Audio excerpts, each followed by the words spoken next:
아직 제일 중요한 이슈는 안 했어. 오늘 표지 이슈는 아닌데. 자, 6번째 이슈는요.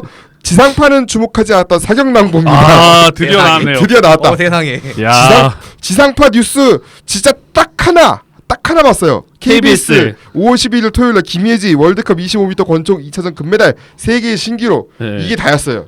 단신 보도. 이 단신이 다였어. 진짜 너무 단신이야. 이 중계도 있었더만 보니까. 사격은 이제 유튜브로 다 생중계를 해줍니다. 아, 해줬군요. 웬만하면은. 아무튼간에 이게 중계도 있었고 지금 우리나라 선전했어요. 지금 보니까 스포츠 동화 이제 다음날 이제 기사 올라온 거 보니까 한국 사격 바쿠 월드컵 종합 2위, 파리올림픽 청신을 켰다. 지금 2위면 엄청나게 잘한 거 아니에요? 괜찮습니다. 금메달 2개랑 동메달 하나랑 은메달 하나 정도 이렇게 야. 기억하고 있는데 제가 이제 나쁘지 않았어요. 왜냐면은 사실 그러니까 저는 사실 뭐 오래 일하지 않았기 때문에 잘은 모르지만 솔직히 금메달 하나면 잘한 거 아닌가 생각하고 있었는데 갑자기 이제 양지인 같은 선수가 이제 본인이 기록했던 세계 신기록 타이를 찍을 때부터 좀 심상치 않다 했는데 그 다음에 이제 김예지 선수가 그 기록을 뚫어버렸죠. 갑자기 야. 난데없이.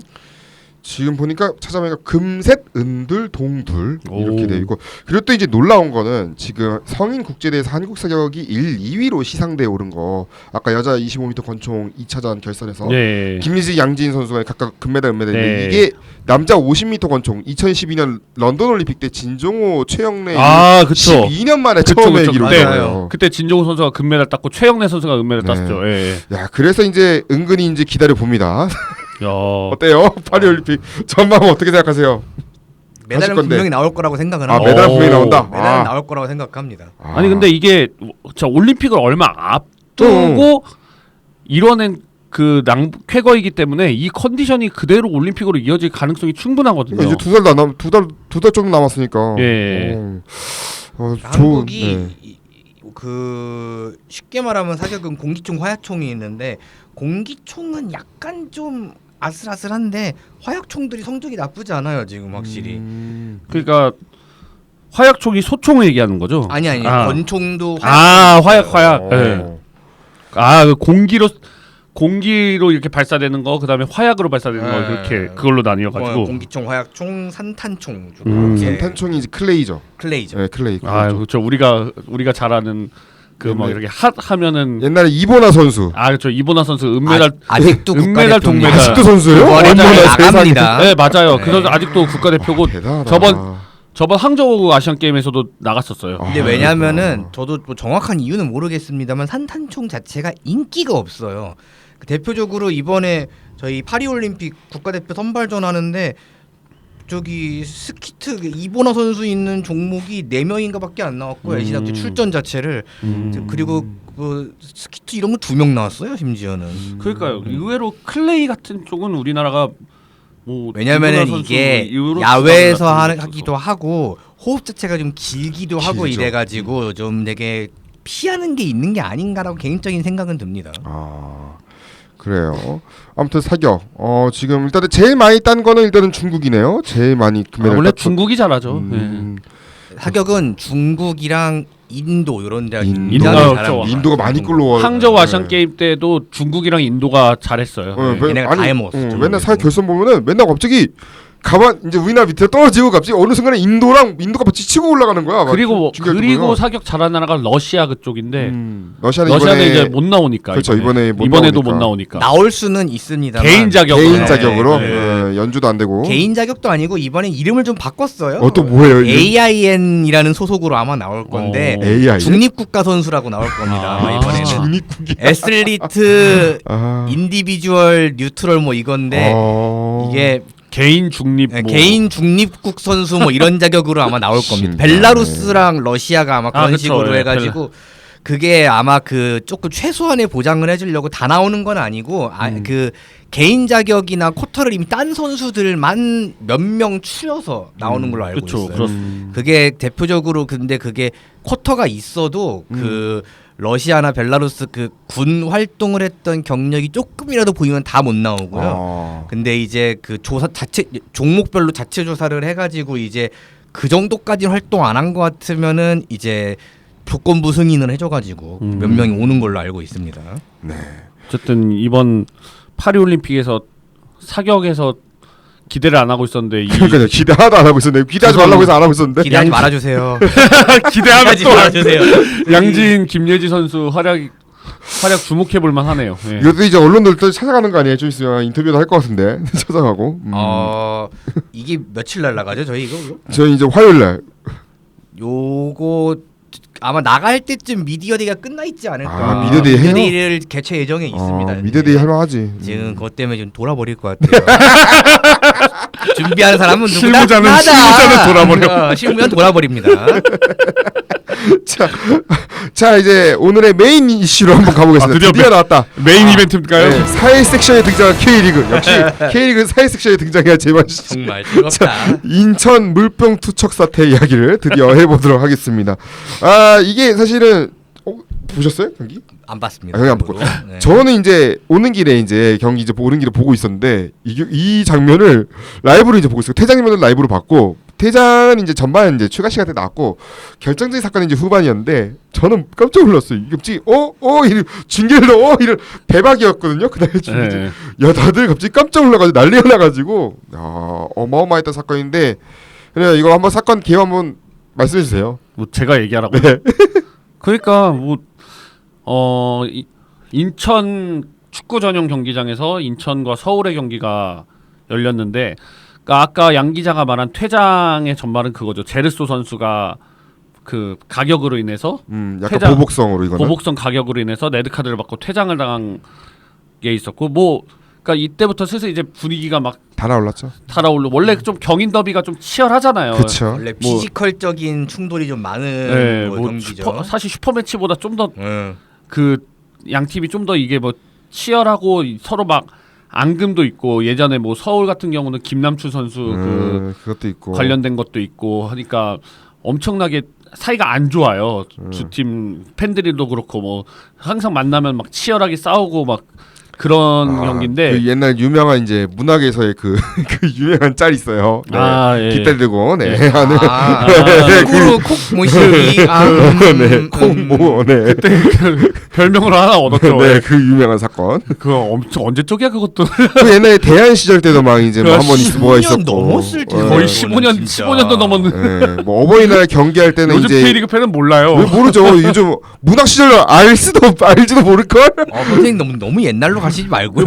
문학이라니요. 문학에서 막 돌 뭐 투석전도 있었고 막 그랬던 거예요. 문학에서 막 애도가 침 뱉은 것도 있었고. 그거는 수원이고. 어쨌든 간에. 아무튼간에 그 이제 문학에서의 싸움도 있고 뭐 이제 뭐 걸개도 걸고 뭐 어버이날 때 이제 그 걸개도 있었고 뭐 등등. 그래서 이렇게 경기는 아무튼 인천이 무고사의 선제골로 1대0으로 앞서고 있다가 서울이 역전을 해가지고 퇴장 이후에 역전을 해서 2대1로 경기가 끝났는데 사건은 경기가 끝난 직후에 이제 시작이 된 거죠. 그렇죠. 그 서울의 백종범 선수가 인천 팬들을 향해 가지고 경기가 끝나자마자 인천 팬들을 향해서 포유를 했죠. 포유를 하고 소유하는 약간 도발성 행동을 하니까 분노한 인천의 팬들이 그 순간 일제히 사격을 했죠. 갑자기 거의 사격을 했네. 그라운드에 수많은 물병들이 갑자기 막 날아들어오면서 사건이 벌어지게 된 거죠. 네, 지금 그래가지고 이거는 왜냐면 보통 이제 떨어지면 물병이 떨어진다? 그러면 한두 개? 두세 개? 많아봤자 10개 미만. 그쵸, 예. 많아봤자 10개 미만 정도인데 그렇게 다수를 본 거는 저는 개인적으로는 2011년도에 이제 AFC 챔피언스 리그에서 수원과 엘사드의 경기 그때 이후 처음 보는 거였어요. 그때는 그래요. AFC 챔피언스 리그 그날은 사실 근데 약간 쉴드가 조금 수원 팬들 약간 쉴드가 있었어. 약간 그날은 좀 경기가 좀 완전 이상하게 돌아가는 좀 판이었기 때문에 나름의 쉴드가 좀 있었으면 있었지. 저는 그 경기를 N석에서 직접 봤어가지고. 저도 N석에서 봐가지고 저 주변에 화살 날아가는 거 봤어요.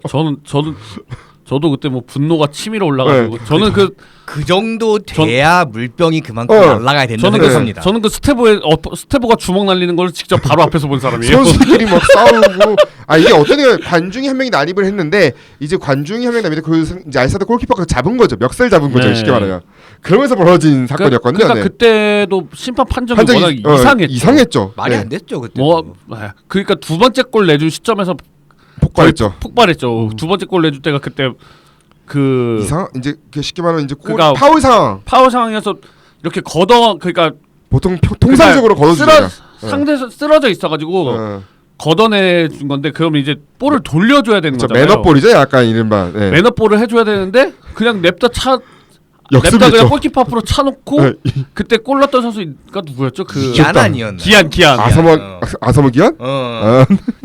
기안이 그때 기안이 그때 가가지고 그냥 정성용 골키퍼 제쳐버리고 그렇죠. 그러면서 이제 넣어버리다 보니까 그 당시 코치인 고종수도 하면 날라가고, 폭발하고 네, 막 날라차기 하고 뭐 아무튼 그때 그런 와중에 그때 관중이 개인 리드 뭐 그렇죠. 개헌걸. 그런 와중에 이제 관중이 난입을 해서 그 할 때 알사드 골키퍼가 멱살을 목을 이렇게 목을 잡듯이 잡으니까는 그걸 보니까 이제 달려든 거죠. 그걸 보고 다들. 이제 달려들면서 그때 막 그 난투극이 벌어졌었고 골 때는 그냥 항의로 이제 막 욕하면 싸우는 정도였는데 그 뭐 네, 자세한 거는 유튜브에서 수원 삼성 블루잉즈대 알사드 치면 나와요.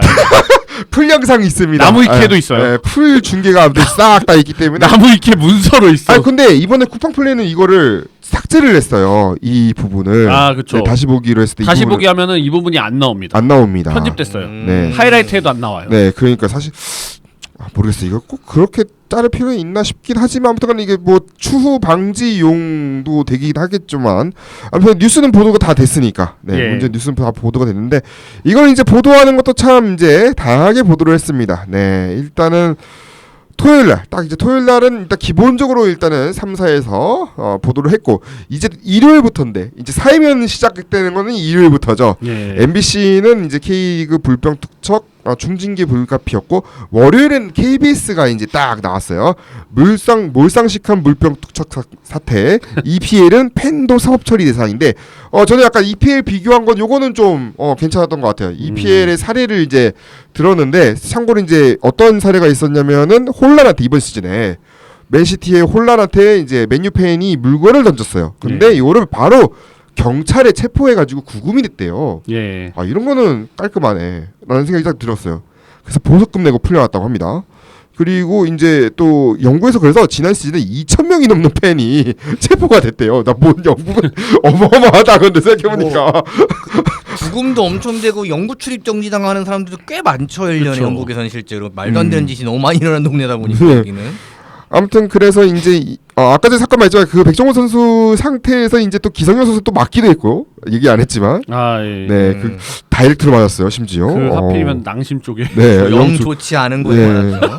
네, 아무튼 그래서 지금 일단은 사태가 계속 퍼지자 인천 구단은 사실 첫 사과문은 좀 팬들한테 좀 좋지 않은 영향가가 없었다고 해야 되나? 약간 일단은 당선 소득이 없는 사과문이었죠. 네, 첫 번째 사과문은 정작 피해를 받은 당사자들만 빼놓고 사과를 그쵸. 했으니까 맞은 기성용한테도 사과 다 하던 거 차라리 굳이 그렇게 했었나?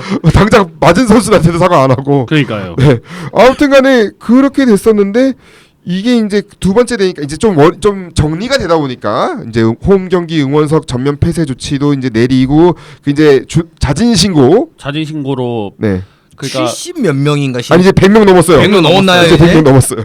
100개가 넘었다는 건데. 자랑이야 자랑이야. 그러니까 그 자진 신고를 해가지고 자진 신고를 하면은 그냥 구단에서 내리는 징계만 주겠다 이거였고 만약에 자진 신고를 하지 않는다면은 경찰과 협의를 해가지고 형사처벌을 하겠다는 그런 대응을 해가지고 인천 팬들 중에 이제 물병을 던진 그 팬들이 자진 신고를 한 게 100명이 넘는 인원이 현재까지 자진 신고를 했다고 이렇게 보도가 되고 있죠. 네, 그래서 이제 결정은 이제 5월 16일 날 났어요. 결국은 응원석 5경기 폐쇄 조치 일단은 홈 경기 이렇게 나왔고 벌금 2천만 원. 벌금 2천만 원 나왔고 이제 문제가 되는 부분이 이 부분인데 그렇죠. FC 서울의 이제 백종범 골키퍼한테도 700만 원의 벌금이라는 징계가 내려졌는데 이 부분에 대해서 지금 이제 FC 서울 측에서 강하게 반발을 하고 있죠. 재심 청구도 준비를 하고 있고요. 재심 청구를 준비한다고 보도가 나왔고요. 그러니까 보니까 K리그 규정에서 그 일단은 관중에 대한 도발을 한 경우에 대해서는 벌금 500만 원 이상이라는 그 기준이 있어요. 근데 700만 원이 나왔다. 네. 그게 아마 저도 기사를 봤었을 때는 그게 아마 그 상벌위원 같은 거에 출석을 하라고 했는데 박종원 선수가 안 나갔을 거예요. 그러니까 약간 그거를. 실제로 논란이 됐던 게 그 상벌위원장의 멘트가 그 유명한 그대로 나왔는데 예. 연맹의 디그니티 훼손. 네, 연맹의 디그니티를 야 디그니티 또 뭐야 진짜. 본업성. 그러니까 아니 이거를 갑자기 또 연맹에 대한 디그니티인데 디그니티 그러니까 영어로 말하니까 너무 웃겼어. 그러니까 되게 꼰대 발언이죠. 너 데스티니야 이거는 받아들여. 꼰대 발언이죠. 백종범이는 왜 안 왔냐 뭐 이런 식으로. 아니 그리고 진짜 만약에 백종범 선수가 뭐 아무 사유도 안 되고 안 나갔으면은 뭐 그렇게 반응할 수 있다고 생각해요. 뭐 근데 위원회 입장에서는 만족스러운 사유는 아니겠죠. 어쨌든 사유는 됐잖아요 분명히. 그쵸. 훈련이 있다, 팀 훈련이 있다라고 사유를 분명히 됐는데 뭐 그때 뭐 결론은 말도 안 되는 사유로 안 나왔으니까 니는 우리를 개무시한 거네. 약간 괘씸죄 이런 개념인데, 그러니까 그 옆에 이제 이근호 저기 선수협회장 있었잖아요. 선수협회장이 이제 그 상벌위원회에 출석을 했죠. 네, 상벌위원회 대신해가지고 이제 위원으로. 뭐 그래도 약간 이제 선수들도 정신적인 충격이 있고 이렇기 때문에 이제 뭐 안 왔다 뭐 그쵸. 얘기했고 그렇게 얘기를 했어요. 단장도 그 옆에서도 비슷하게 또 얘기를 했는데도 불구하고 그냥 이제 막무가내로. 그러니까 이제 징계 그 상벌위원장이 뭐라고 했냐면 그러니까는 더욱 여기 와서 자신의 그거를 얘기를 피해를 호소를 했어야 되는 거다라고 그런 식으로 얘기를 해서 논란이 됐죠. 이게 MBC 엠빅뉴스에서 이걸 풀로 이제 음성을 따가지고 네. 이제 올려가지고 더 일파만파가 됐습니다. 이게 갑자기 화살이 또 연맹 쪽으로 가고 있어요. 그러니까 어느 순간에. 그러니까 제 생각은 그거예요. 일단은 백종범 선수가 벌금을 내야 되는 거는 맞긴 맞아요. 네. 그거는 분명히 도발을 했던 거는 분명한 사실이고 기 때문에 근데 제 생각에는 한 500만 원 징계 그냥 최소한 500만 원 징계만으로도 했어도 됐다. 그 굳이 700만 원 징계를 때리는 거는 좀 과한 게 아닌가라는 생각이 들어요. 이것 아까 우리 유타입 씨가 얘기했던 것처럼 약간 좀 연맹에 대한 그런 뭐 괘씸죄를 적용한 게 아닌가 싶은 그런 부분에 있어가지고 FC 서울 측에서 그 재심을 청구하겠다는 것도 이해는 가요. 자, 아무튼 어떻게 생각하세요? 이게 개인적으로는 사실 그러니까 뭐 벌금이 최대 500만 원이라고도 알고는 있는데, 그러니까 개인적으로는 500만 원 풀로 받을 만한 사안은 아니라고는 생각합니다. 근데 뭐 어쨌든간 뭐 500만 원이 나왔으면은 충분히 납득했을 거예요. 웬만한 팬들도 어쨌든 뭐 도발한 게 잘한 건 아니죠. 결과적으로는. 근데 그걸 굳이 규정에 500이라고 써 있는 거를 다 알고 있을 텐데 굳이 700을 줬다는 거는 뭐 심지어는 그 제가 알기로는 그 위에 명확한 그 해석이 안 나왔을 거예요. 왜 700을 줬냐에 대해서 그게 안 나왔을 거예요. 사유가 없어. 사유가 없고 사유를 명확하게 됐으면 모르겠는데 그냥 뭐 관중에 대한 도발 이거예요. 그러니까 이게 이 한국체육의 위원회 제도가 약간 이거에 허점이 좀 있는 게 어느 종목이든 똑같습니다. 이 위원회 결정에 대해서 종목 연맹에서 개입을 못 합니다. 참고로 이거에 대해서는 개입하는 순간 월권이 되기 때문에 저희 연맹 직원이 징계를 받아요. 그렇게 되면은 그러니까 이게 그 위원장을 결국은 되게 잘 뽑아야 되는 구조인데 연맹 상벌위 위원장은 제가 보기엔 좀 이상한 놈이 아닌가 개인적으로 그렇게 생각합니다. 일단 과거 사례 잠깐 보면은 2007년에 이제 플레이오프 당시에 이제 울산과 대전 경기였나? 예. 그때 이제 김영광 선수가 날아온 물병 던져가지고 관중석에 그때 6경기 징계 받았는데 홈팀은 그때 징계 없었고. 그리고 수원 작년에 강등 확정됐을 때 그때 이제 연막탄 날아갔었잖아요. 그때 제재 연막탄 날아갔었나요? 그라운드에 연막탄 홍염을 던졌어요. 홍염 까고 완전 약간 제사상 분위기였어. 그래서 아무튼 근데 이게 500만 원이었었고 대전이 또 관중이 주심한테 물병을 던졌었나 봐요. 네, 그게 이제 또 1,000만 원을 받은 적이 사례가 있었으니까 이제 그래서 2,000만 원 얘기가 나온 것 같은데 지금 백종범 선수는 연막탄 날린 거랑 동급이 되는 건가요? 충격적인데? 지금 뭐 그래서 FC 서울 팬들은 지금 백종범 선수 벌금을 대신 내주자는 지금 모금 그것도 지금 계획을 하고 있다고 하네요. 이미 다 채워졌다고 하더라고요. 보니까 또 이제 백종범 선수도 여기 또 이제 냈고 이제 그 돈은 일단은 아마 유소년 쪽에 기부하는 걸로 제가 알고 있어요. 네. 자, 아무튼간에 이제 다음 이슈로 넘어가면은 이것도 사실 좀 이제 큰 이슈인데 뭐 그렇게 막 시간이 많지가 않네요. 빨리 다뤄보면은 축구 대표팀 감독의 섭외가 나랑이 되고 있다라는 소식입니다. 정말 사실은 이제 KBS도 저희 팔로잉 딱 해서 보면은 4월 30일만 하더라도 막 제시마시, 브루노 라즈 외국인 사령탑 압축 5월 중순 발표 이렇게 돼가지고 5월 중순이면 이제 나오겠지 했는데 이 방송이 할 때까지 안 나오고 있는 게 너무 내 말이 안 되는 소식이어가지고 지금 5월 14일날 좀 있으면 5월 말이 있네 말이죠. 6월에 이제 회선인데 6월에 이제 중국전이 얼마 안 남았는데 이거 홈인데 이것도 중요한 경기거든요. 참 어떻게 1순위는 마시 캐나다행 맨 처음에는 그 이제 올스타일 나왔을 때 반쪽 전력 강화위원회에 예견된 실패다 나왔었고 이제 MBC도 그날 6월도 임시 감독이냐 또 있었고 그 다음 날 이제 KBS가 이제 개차게 갑니다. 이제 5월 16일 돼서는 환영받지 못하는 AFC 집행위원 단상선이라면서 그러니까 이제 정몽규 회장 같은 경우는 지금 이거 상황을 제대로 파악하지도 않으면서 지금 그냥 AFC 집행위원 내기가 좋냐 이런 식으로 그러니까 거의 이런 식으로 나왔어요. 이게 뭐냐면 정몽규 회장이 이번에 AFC 집행위원회 단독으로 출마를 해가지고 투표 없이 그대로 당선이 된 건데 그 갑자기 뜬금없이 AFC 집행위원이 됐다는 거는 뭔가 꿍꿍이가 있는 거죠. 그러니까 축구협회장 네 번째 축구협회장 그 당선을 위한 걸음이 한 걸음이 아닌가라는 지금 얘기가 나오고 있을 만큼. 집행위원은 근데 뭐 하는 사람이에요?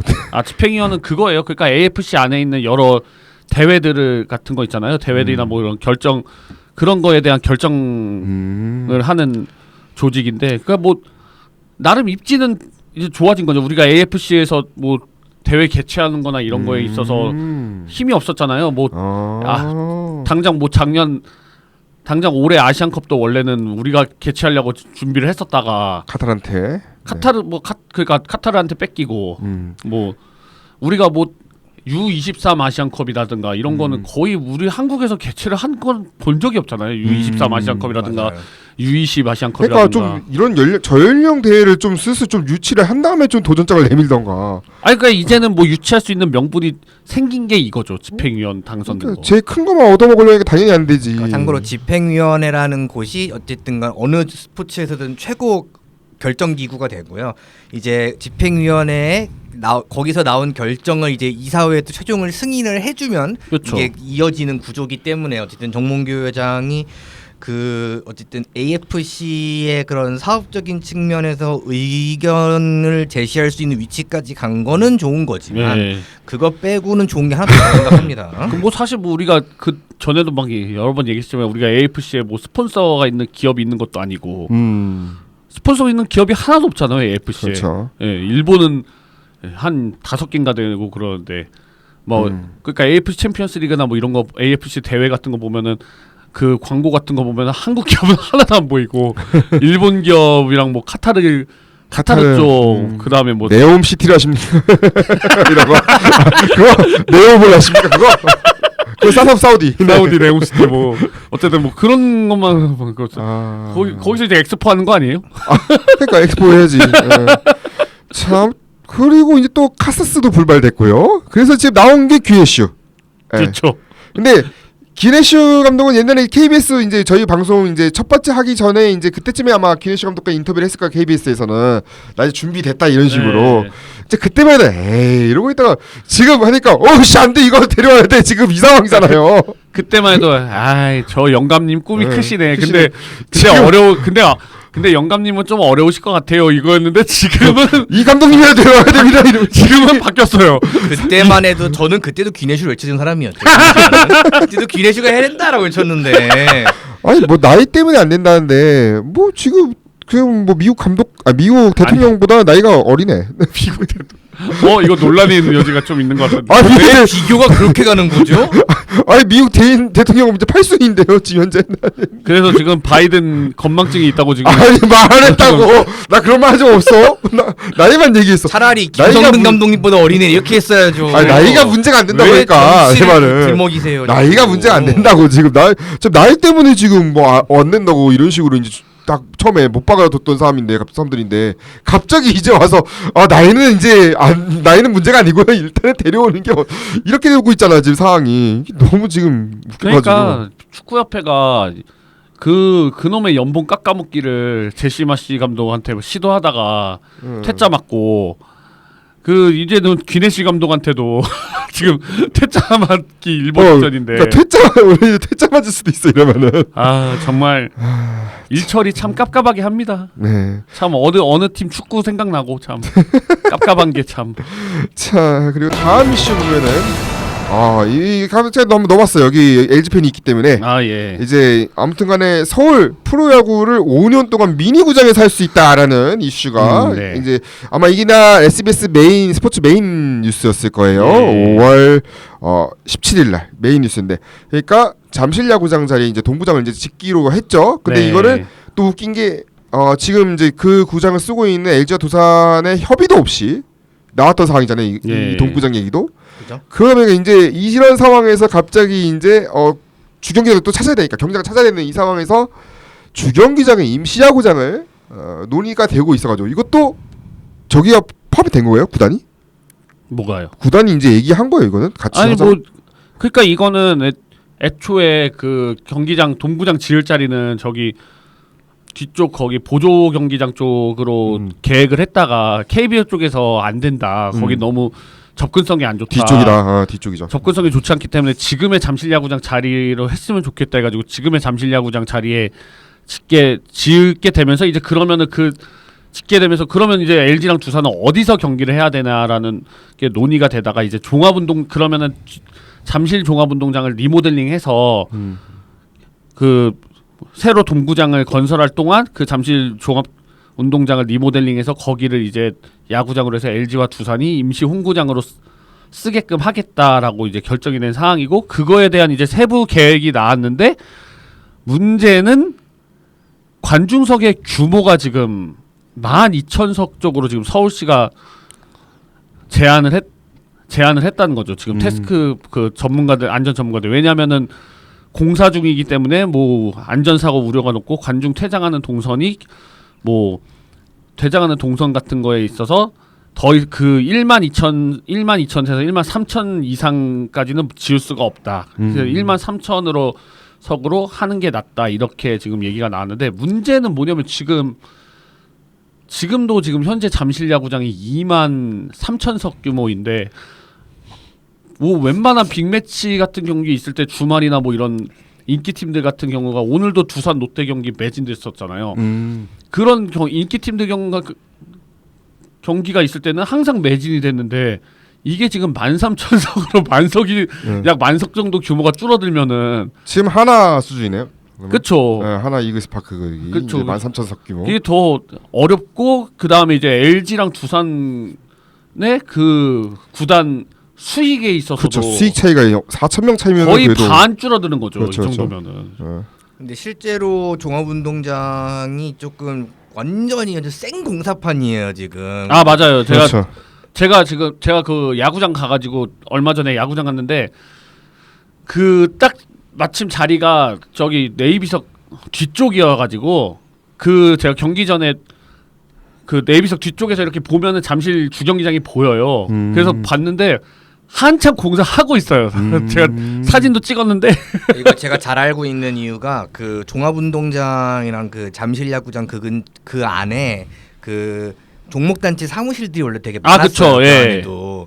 근데 이제 그 사람들이 그 종합운동장 공사하는 그 이슈 때문에 전 종목이 거기서 다 짐을 빼가지고 네. 사무실 알아본다고 저도 연락 많이 받았었거든요. 어. 뭐 어디 쪽에 뭐 사무실 좀 있냐 이러면서 갈 곳이 없다 막 이러면서 난감하죠 이래저래 참 상황이. 지금 또 이제 문제는 또 서울시가 또 2036년에 하계올림픽을 유치할 수도 있다 이 이슈 때문에 지금 이것도 확실치가 그러니까 이것도 만약에 서울올림픽 유치가 이제 만약에 여부에 따라서 또 이것도 사항이 바뀔 수도 있다. 이게 유치를 하겠다 안 하겠다에 따라서. 왜냐면 유치를 한다면 또 이것도 보수공사에 포함이 돼야 되니까 주 경기장도.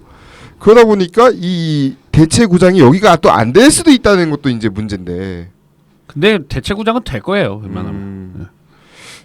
지금 왜냐면은 다 이제 유치 활동을 하겠다. 뭐 2주 전만 해도 이게 나왔어요. 2036 서울 하계올림픽 유치 본격 시동이라고 SBS 보도를 2주 전에 했었는데 그럴 거면 근데 그게 1년 전에 나왔던 얘기인데 또 이제 하네요. 네. 지금도 뭐 하는지는 모르겠고 지금 2024년 4월 굳이 해야 되나라는 생각도 들고. 피곤하죠. 그러니까- 사격은 참고로 태릉 사격장이 아직 있기는 있어요. 지금 사용은 되고 있는 태릉 그쵸, 사격장이. 있죠. 근데 문제는 거기가 지금 문화재청이 걸려 있어요. 지금 그 유적지 그것 때문에 그래서 아마 보수를 못 할 거예요. 태릉 사격장은 더 이상은. 그래가지고 할 거면 사격은 또 그럼 또 대구나 창원 이런 데 가야 되는데 아유 난 안 했으면 좋겠어. 지금 일단 힘들어. 입찰을 딱 이제 한 곳이 이제 인도네시아의 누산타라 있고 티르키의 이스탄불 있고 인도의 아마다바드 뉴델리가 있고 유치 의사 이제 표출한 곳이 칭다오 딱 하나 있었고 청두 충칭 항저우 이렇게 또 있었고 도하 있었고 카타르 도하 와가 되겠다.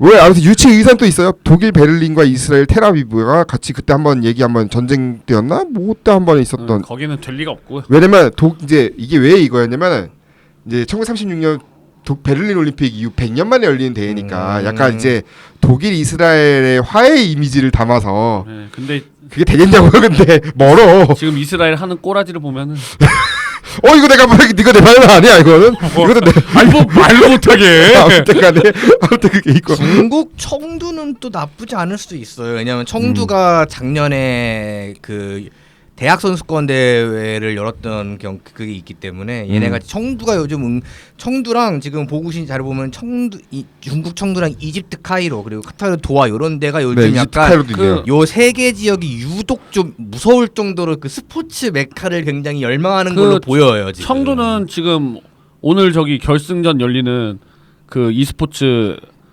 롤 MSI 대회 그 이번에 청두에서 개최됐잖아요. 네. 아무튼 그래서 이제 뭐 IOC 쪽에서는 한 2027년 총회에서 결정을 하려고 하니까 이제 슬슬 유치 운동이나 이런 게 본격화 되겠죠. 이제 얼마 안 남았어요. 3년 정도니까 이제 어떻게 될지 요것 때문에 또 이슈 변수가 있다라는 얘기가 있었다. 사실 알 수가 없는 게 저기 어젠가 뉴스 나왔을 걸요. 그게 아마 어느 국제 대회를 하든 간에 주로 한 5에서 한 7년 정도 전에 결정이 돼요. 근데 저번에 우리 아테젠보리 하기로 한 거 뉴스 나왔는데 아테젠보리 한 거 1년 남았는데 버렸잖아요 지금. 그런 것처럼 기껏 따오고도 버릴 수 있다. 알 수가 없다. 근데 지금 총회 유치도 이제 한국이 도전하네요. 2037년 그 총회를. 올림픽 총회요? 네네네. 그걸 IOC 총회. IOC 총회를 이제 우리나라에서 유치하려고 하긴 하나 봅니다. 지금 아무튼 그런 상황이고 자 이제 로드투 자연스럽게 넘어가서 마지막 이슈입니다. 로드투 파리 올림픽인데 그냥 한번 파리 올림픽 관련한 이제 선수들에 대한 보도를 한번 엮어봤어요. 엮어봤는데 이제 선수들 이제 올림픽 슬슬 얼마 안 남았어요. 얼마 안 남아서 한번 엮어봤는데 5월 1일 날 같은 경우는 이제 여자 역도 김수현 선수의 출사표가 이제 나왔었고요. 김수현 선수가 그러니까 여자 역도 그 지난 도쿄 올림픽 때 많이 이슈가 됐었던 선수죠. 그때 네. 그 들어 올리면은 동메달까지 가능했던 상황이었는데 그때 뭐 분명히 들어 올렸는데 석연치 않은 판정으로 그 못 들어 올렸다고 판정이 내려서 맞아요. 그때 막 울부짖으면서 막 눈물 쏟아내고 결국은 안타깝게도 메달을 따지 못했었던 그런 비운의 선수로 알려져 있었는데 이 선수가 그러니까 이 뭐 북한 선수를 웃게 했다는 거는 지난 항저우 아시안 게임 때 그때 동메달 따고 나서 그때 북한 선수 2명이 그때 금메달, 은메달 따고 김수현 선수가 동메달을 땄을 거예요. 네네. 그래가지고 메달리스트끼리 모여가지고 그때 기자회견을 하잖아요. 합동 기자회견을 해가지고 근데 이제 뭐 남북 간에 서로 뭐 분위기가 안 좋고 경직되어 있었으니까 그런 상황이긴 했는데 그때 뭐 북한 선수가 그때 뭐 실격한 중국 선수가 있었을 거예요 아마. 실격한 중국 선수를 뭐 위로하는 그런 얘기 뭐 그날 아마 네 맞아 생일인 걸로 아는데 뭐 위로하는 그런 멘트를 하니까 김수현 선수가 받았었죠. 그 선수가 뭐 생일인 건지 모르겠고 뭐 몰랐지만 축하드립니다. 몰랐지만 축하한다니까 옆에 있던 막 북한 선수들이랑 코치도 빵 터져가지고 예, 그게 좀 화제가 됐었던 게 그래서 그게 지금 이 기사에도 언급이 돼가지고 그래서 이 선수가 되게 유쾌한 선수예요. 이 선수가 뭐 선수단 노래 경연 대회가 있었던 걸로 아는데 선수촌에서 뭐 이렇게 노래 뭐 복면가왕식으로 막 이렇게 했는데 이 선수가 노래를 잘 불러가지고 막 그 경연 대회에서도 입상을 한 걸로 알고 있어요. 예전에 뭐 뉴스에 나온 걸 본 적이 있었는데 막 그런 정도의 유쾌한 선수인데 그래도 이 선수가 이번에는 올림픽에서는 지난 그 도쿄 올림픽 때 그 아픔을 씻어내겠다는 그런 인터뷰를 했던 게 바로 이 뉴스인 거죠. 이때 판정이 그러니까 전원이 아니고 한 명이 이제 오케이고 두 명이 안 돼가지고 이런 게 있었고 그러니까 세 명이 판정을 하는데 두 명만 두 오케이 명이죠. 하면은 네. 유효 그죠. 그게 성공으로 인정이 되는데 두 명이 실패 판정을 해가지고 자 그리고 다음 뉴스가 이제 우상혁 선수가 막 삭발을 해가지고 이제 나타났다라는 인터뷰였고 이제 왜냐면은 뭔가 그 결의를 가져가지고 했던 삭발이었는데 그러니까 우상혁 선수가 기록이 작년이나 뭐 재작년에 비해서 올해 아직 잘 안 나오고 있는데 근데 얼마 전에 그 높이뛰기 지금 현재 최강자 카타르의 바심 선수가 초청한 대회가 있었죠. 초청한 대회에서 2위를 했어요. 예, 바심 선수랑 기록은 동일하게 2m 31이었나요? 네. 2m 31을 뛰었는데 시도에서 밀려가지고 네, 시도에서 바심 밀렸어요. 선수는 1차 시도만에 성공을 해가지고 바심 선수가 우승을 했고 우상 선수가 2위를 했는데 이 대회에서 좀 이제 좀 자신감을 찾은 것 같아요. 왜냐면은 이 대회가 정말 탑 클래스 선수들만 바심 선수가 부른 거거든요. 그렇죠. 미국의 해리슨이라든지 이런 선수들 다 이번 올림픽에서 경쟁자가 될 수 있는 선수들을 다 초청해서 부른다는데 여기서 2위를 차지했으니까 그걸 좀 자신감을 우상혁 선수가 얻은 것 같아가지고 그걸 계기로 아마 이번에 올림픽 전에 뭐 어디 대회에 나간다고 다이아몬드 대회인지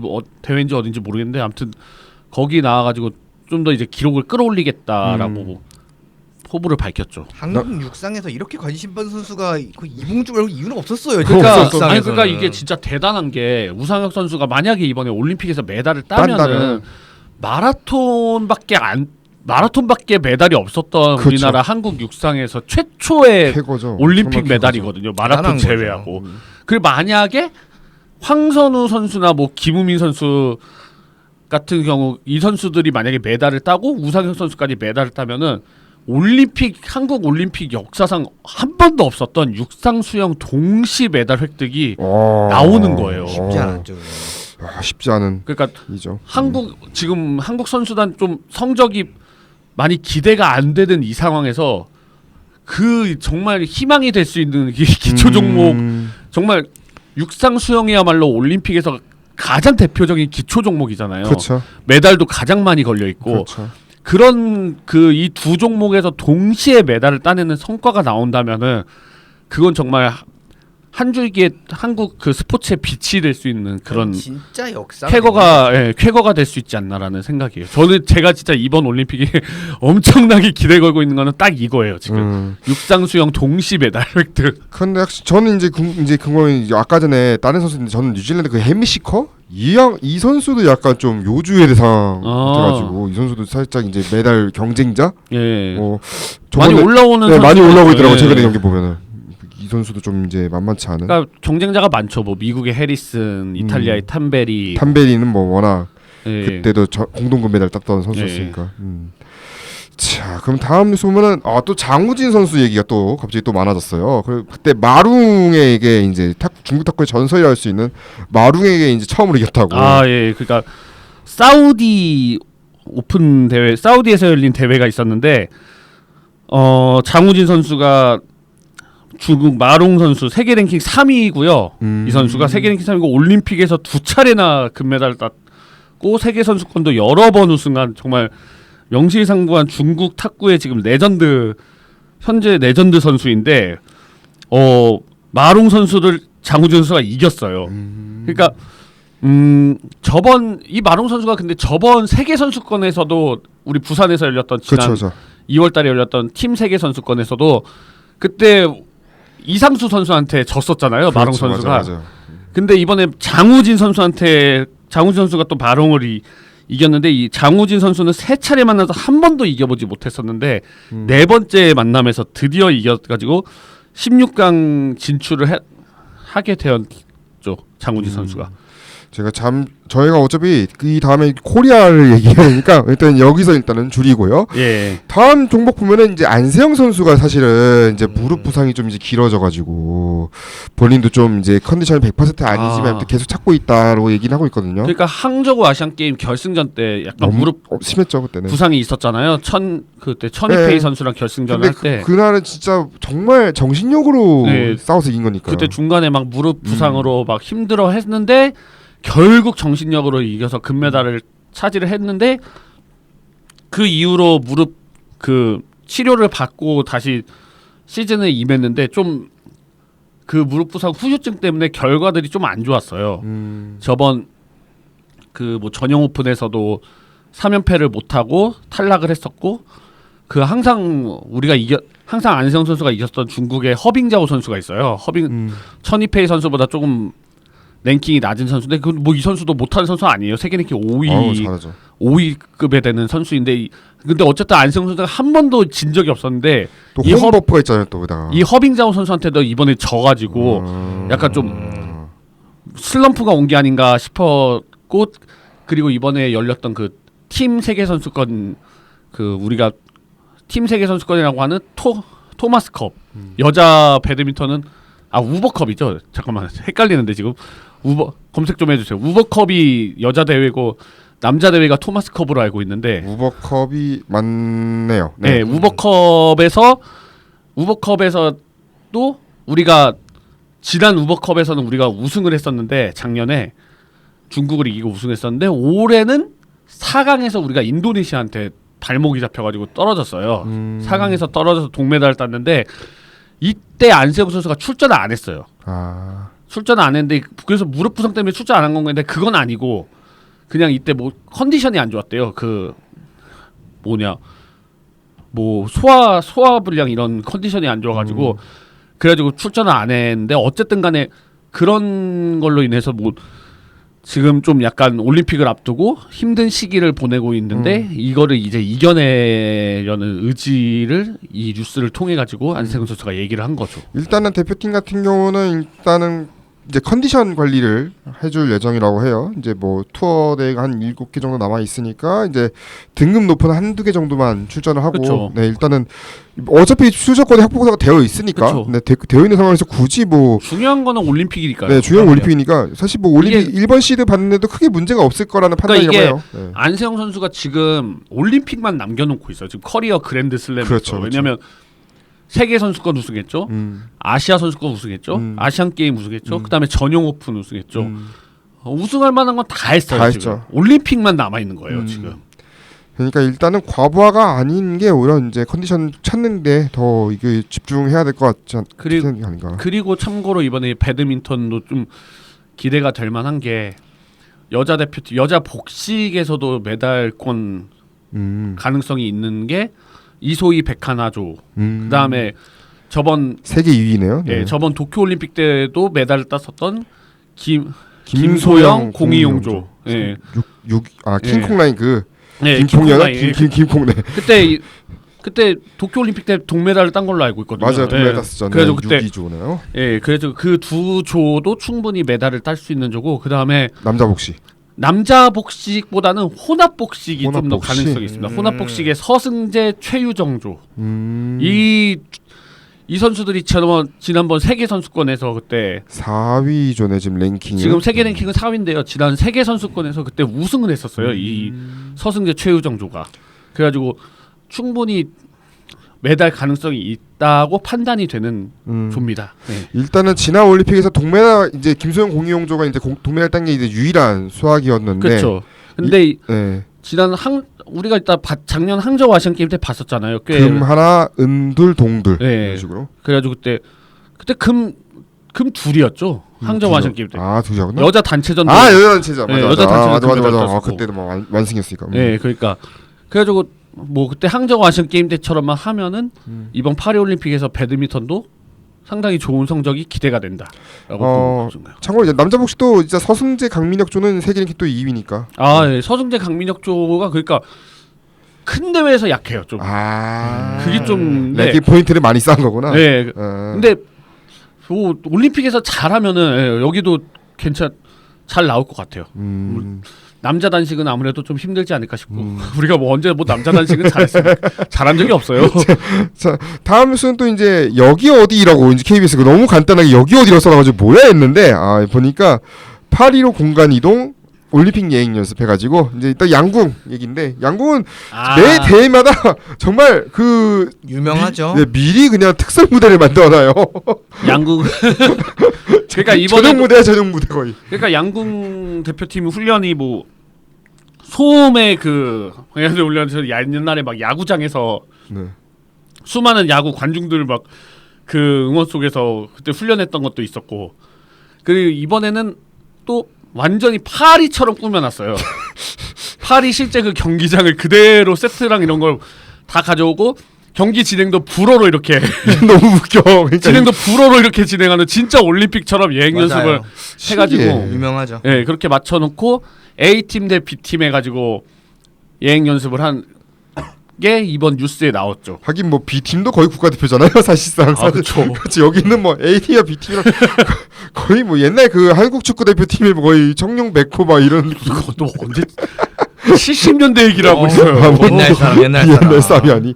아무튼간에 정말 대단한 것 같아. 이렇게 미리 다 준비를 할 정도면은. 그러니까 제일 우리나라 항상 얘기 나오지만 우리나라 스포츠 협회 중에서 제일 클린하고 그런 게 양궁협회 아닙니까? 그런 걸 할 수 있는 돈이 있는 게 대단한 거죠. 현대자동차가 뭐 빵빵하게 지원을 해주는 것도 있긴 한데. 참 양궁 이제 경기장은 나폴리옹이 잠든 프랑스 파리의 앵발리드 북쪽의 푸른 잔디 공원에서 경기가 펼쳐질 예정입니다. 그래요. 어디랑은 다르네. 사토루 너무 멀다. 왜 갑자기 타 종목을 욕하시는 거죠? 욕하는 게 아니고 장소를 욕하는 거죠. 상하네. 장소를 까는 거죠. 장소. 사토루 너무 멀어. 샤토르입니다. 샤토르. 예. 그래 프랑스어 발음을 해야 돼요. 네네. 자 다음 소식은 이제 5월 15일은 스승의 날이다 보니까 또 KBS가 뭘 준비했나 했더니 체조 여서정에게 스승의 날은 아빠의 날이다. 이게 뭐야 이거? 맞는 말이죠. 맞는 말이긴 한데. 그러니까 여서정 선수가 뭐 아버지가 유명한 여홍철 KBS 해설위원이고 잖아요. 그리고 여홍철 해설위원은 지난 1996년 애틀랜타 올림픽에서 한국 체조 역사상 첫 올림픽 메달을 따냈던 주인공이기도 하고요. 그때 은메달을 획득했었고 여서정 선수도 지난 도쿄 올림픽에서 여자 체조 한국 여자 기계 체조 기계 체조 리듬 체조 통틀어서 최초네요. 예, 올림픽 동메달을 땄었던 그런 부녀 체조 전설로 지금 다 기록이 되는데 그러니까 여서정 선수가 어릴 때부터 아버지이자 스승이기도 했던 여홍철 위원에게 그런 존경과 뭐 감사함을 담은 그 내용이 그대로 뭐 KBS는 결국은 또 이제 이걸로 시청을 끊어야죠. 자사 해설위원이니까. 왜냐면 이때 도쿄 때도 시청률이 일단은 KBS가 압승했어요. 이날은 어쩔 수 없죠. 당연히 나도 KBS 왔어. 당연하죠. 여홍철인데. 당연히 누가 어디로 보겠습니까? 아버지가 해설하고 딸이 뛰는데. 그거 못 이기지. 아무튼 참고로 이제 지난해 사실은 이제 일정이 겹쳐가지고 아시안 게임이랑 선수권 대회랑 그래서 그때 이제 아시안 게임은 못 나갔었잖아요. 아시안 게임은 포기했죠. 네, 포기했죠. 근데 결국 여서정 선수가 작년 세계 선수권에서 3위를 했어요. 도마 종목에서. 네. 그때 심지어 그때는 도쿄 올림픽 때는 출전하지 않았었던 시몬 바이스 이 미국의 엄청난 영웅이죠. 체조 현재 세계 최고의 체조 선수라고 불리는 시몬 바이스 선수가 이제 작년 세계 선수권에는 출전을 했었거든요. 그래서 이 시몬 바이스 선수가 금메달을 땄고 여서정 선수가 근데도 그럼에도 불구하고 3위를 해가지고 포디움에 올라와가지고 여서정 선수가 이번 파리 올림픽에서도 기대를 할 수 있을 만한 그런 상황인 거죠. 네, 아무튼 뭐 이번에 체조 경기도 주목해 보시면은 좋을 것 같고요. 네. 자, 그럼 이제 엔딩을 클로징을 딱 해야 될 것 같은데 사실 클로징 이슈로는 또 사회 쪽으로 넘어가서 이게 KBS 9시 뉴스가 스포츠로 간 게 아니라 사회 쪽으로 가서 이제 보도를 했어요. 네, 레슬링 빠떼로 아저씨 하늘의 별이 되다라고 해가지고 레슬링 명해설가였죠. 네, 빠떼로 줘야 합니다. 빠떼로 아저씨 김영준 해설위원이 얼마 전에 별세를 하셨는데 이때 그러니까 유명세를 타게 됐던 게 애틀랜타 올림픽 그 중계로 심건호 선수. 심건호 선수 금메달 중계로 유명세를 타게 되셨죠. 빠떼를 줘야 합니다. 이 발언으로. 빠떼루가 뭐야 하면서 막 그때 사람들이 막 저 아저씨 빠떼루 아저씨 뭐 이렇게 불리면서 그때 엄청 유명해지셨어요, 진짜로. 네. 그래서 일부러 이제 KBS로 이제 저도 봤던 기억이. 네. 그래가지고 그때 뭐 시드니 올림픽 때도 중계를 하셨고. 네. 그러면서 이제 심건호 선수가 그때 시드니 때도 금메달을 네, 땄고. 저 그랜드슬램을 다 그래서 이 기사에서 보면은 이제 심건호 선수가 지금 현재 레슬링 협회 이사인데 그래서 조문을 가가지고 거기 인터뷰를 땄죠. 간단하게 인터뷰를 했는데 뭐라고 했냐면은 금메달을 딴 자기보다 더 유명했다. 그 당시에 빠떼로 아저씨가 누구가 더 유명했었다라면서 그렇게 애도를 하면서 뭐 그런 과거를 회상하는 그런 모습도 있었는데 아 심건호 이사도 많이 야위었어요. 뭐 물론 그 당시에도 경량급이긴 했지만 네. 그 뭐 어쨌든 레슬링 하면 막 탄탄하잖아요. 그렇죠. 탄탄한데 근데 또 이거와는 별개로 현재 한국 레슬링은 암담한 게 그렇죠. 남녀 거의 지금 전멸이죠 이제. 거의 나가는 선수가 거의 없습니다 이번에. 여자는 일단 없고요. 없죠. 남자는 지금 한 2명만 나가는 걸로 알고 있거든요. 한때 올림픽에서 금메달 따놓은 당상이었던 레슬링이 참 뭐 그렇게 많이 따지는 않아. 엄청나게 많이 따지는 않았잖아요. 아니죠. 아니 그러니까 꼬박꼬박 땄지만 이게 몇 개씩 막 한 번에 따지는. 서울 올림픽 때도 금메달 2개 땄었고요. 그러니까 바르셀로나 때도 금메달 땄었고. 왜냐면 애시당초에 레슬링이 그렇게 막 많은 개수가 걸린 게 아니야. 그러니까 아니 그래도 하나 2개씩은 항상 땄었어요. 뭐 시드니 아테네 때까지. 예. 이제는 뭐 사실은 그리고 우리가 주목하지 않았을 때 그때 런던 올림픽 때도 김현우 선수가 금메달 땄었고. 어쨌든 간에 뭐 레슬링은 뭐 그렇습니다. 여자 레슬링은 그리고 참고로 일본이 너무 잘해요. 여자 레슬링 일본이 강세죠. 일본이 엄청 잘해요. 네네. 거의 다 따가요. 여자 레슬링은. 저번 도쿄 올림픽 때도 거의 전 종목 따갔었나 그랬고요. 지금 그래서 일단 한국이 그래도 지금 역대 이제 11위더라고요. 네, 2020년 그러니까 이제 많이 땄었다니까. 다 합해서 이제 남녀 다 합해서 모든 거 다 합했을 때 1위가 이제 소련이고 이제 소련이 뭡니까? 아니 소련 기준으로 해야 돼. 러시아는 4위고요. 소련이 1위예요. 그걸 또 나눠요? 나눴어요. 네, 영문위키는 또 나눴어. 네, 1위가 소련. 카렐린 아저씨 계실 때 카렐린 아저씨 다 해먹던 그 푸틴 경호원. 네, 2위가 미국, 3위가 일본. 일본이 이제 아마 여자 이제 레슬링에서 석권한 게 좀 컸고 5위가 티르키예, 6위가 이제 스웨덴, 핀란드, 헝가리 이런 쪽이네요. 쿠바가 어딥니까? 쿠바가 12위, 우리 밑인데 아마 이제 넘기지 않을까 싶네요 이번에. 그러니까 뭐 그러니까 우리나라가 옛날에 그레코로마냥을 되게 잘했잖아요. 그레코로마냥. 자유형도 명맥을 많이. 자유형은 서울 올림픽 때랑 바르셀로나 올림픽 때 한 개씩 딴 걸로 알고 있는데 그 서울 박장순 금메달은 마지막이래고 그리고 아테네는 문희재 선수 이후. 박장순 선수가 자유형이었나요? 네네. 아 그러면은 그 한명우 선수가 그레코로마냥이네요. 서울 올림픽 때 금메달 땄던 두 선수가 박장순, 한명우 이 선수로 알고 있는데 지금 박장순 선수는 바르셀로나 때도 금메달 딴 걸로 알고 있고요. 지금 류한수, 김민석 선수가 이제 그나마 지금 출전 가능성이 있냐 없냐도 참 일단은 자유형은 일단 다 꽝입니다. 네, 예. 자유형은 다 안타깝게 우리 뭐 자유형은 애초에 잘 못했어요. 그레코로마냥을 많이 심건호 선수도 그레코로마냥이고 그러니까 그레코로마냥과 자유형의 차이가 뭐냐면 자유형은 그 하단 태클이 가능하고 하단 태클이랑 하단 그 다리를 잡아서 이렇게 넘기는 게 가능한데 그레코로마냥은 상체만. 약간 그럼 UFC라고 해야 되나? 약간 UFC랑 차이점 이게 뭐라고 해야 되나? 뭔 소리예요? UFC가 이게 없죠 레슬링은. 그 종합 격투기 그 뭐지? 그 있었는데 레슬링 쓰는 기술 있지 않아요? 몰라. 넘어가. 나 UFC 관심도 없는데. WWE 얘기하는 거 아니야? 주짓수 얘기하는 거예요? 뭐예요? 뭐 있었는데 이렇게 잡고 하단 잡고 뭐 있지 않았어요? UFC도? 뭐 있지 않나 기술? 나 기억이 안 나. UFC는 다 되죠. 뭔 소리야? 그러니까 되죠. 그러니까 된다고. 그러니까 뭐 했었는데 내가 잡는. 넘어가겠습니다. 넘어가고 오늘 뭐야 결말이 이상하게 끝나잖아 이러면은.